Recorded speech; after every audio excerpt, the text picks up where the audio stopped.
The question from Senator Rosen is for the House managers.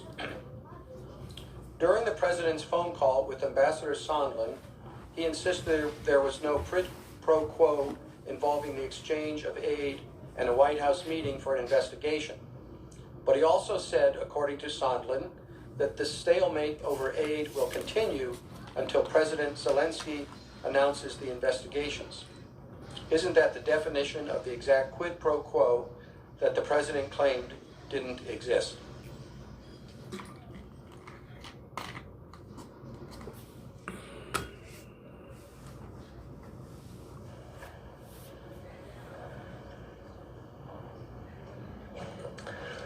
The short answer is yes. That's exactly what a quid pro quo is.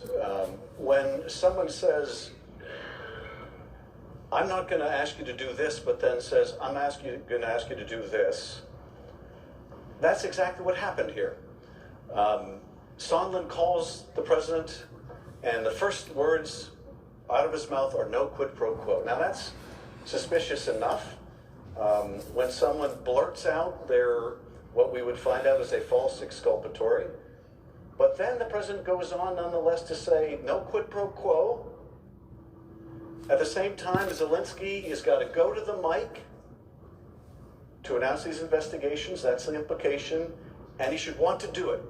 So no quid pro quo over the money, but Zelensky's got to go to the mic.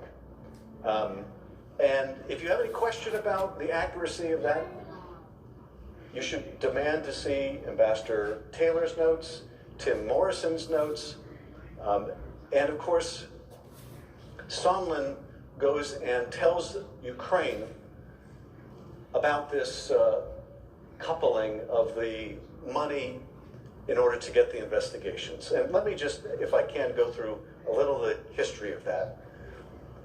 You've got Rudy Giuliani and others trying to make sure the Ukrainians make these statements in the run-up to that July phone call. This is the quid pro quo over the meeting. So they're trying to get the statement that they want. They're trying to get the announcement of the investigations. And around this time, prior to the call, the president puts a freeze on the military aid. And then you have that call, and the minute that Zelensky brings up the defense support and the desire to buy more javelins, that's when the president immediately goes to the favor he wants. So the Ukrainians at this point know that the White House meeting is conditioned on getting these investigations announced. But in that call, the minute military aid is brought up, the president pivots to the favor he wants of these investigations they already know about. Now, after that call, the Ukrainians quickly find out about the freeze in aid. According to the former deputy foreign minister, they found out within days. July 25th is the call. By the end of July, Ukraine finds out the aid is frozen. The deputy foreign minister is told by Andriy Yermak, keep this secret. We don't want this getting out. She had planned to come to Washington. They cancel her trip to Washington because they don't want this made public. And so in August, there's this effort to get the investigations announced. That's the only priority for the president and his men. So the Ukrainians know the aid is withheld. They know they can't get the meeting. They know what the president wants, these investigations, and the Ukrainians, like the Americans, can add up 2 + 2 = 4. But if they had any question about that, Sondland removes all doubt on September 1st in Warsaw, when Sondland goes over after the Pence-Zelensky meeting, he goes over to Yermak and he says that until you announce these investigations, you're not getting this aid. He makes explicit what they already knew, that not just the meeting, but the aid itself was tied. And on September 7th, Sondland tells Zelensky directly, the aid is tied to your doing the investigations.